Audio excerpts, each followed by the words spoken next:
নমস্কার বন্ধুরা, চলে এলাম রবিবারের দুপুরের মেনু নিয়ে। আজ কিন্তু শুধুমাত্র আমি সেদ্ধ ভাত করেছি। সেদ্ধ ভাত বলতে ডাল সেদ্ধ, মুসুর ডাল সেদ্ধ, কচু সেদ্ধ আর আলু সেদ্ধ। এগুলো তেল আর কাঁচা লঙ্কা দিয়ে সব আলাদা করে মাখা হয়েছে, দেখতেই পাচ্ছ।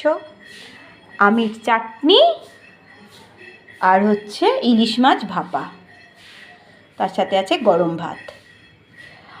আর এদিকে দেখতে পাচ্ছ 2 বাটি মাংস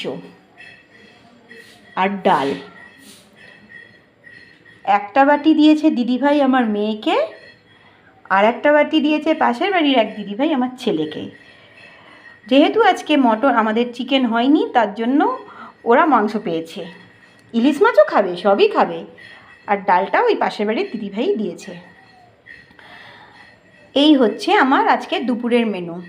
তাও এত সাধারণ রান্না করা সত্ত্বেও কিন্তু অনেক কিছুই আজকে আমাদের বাড়িতে চলে এসেছে।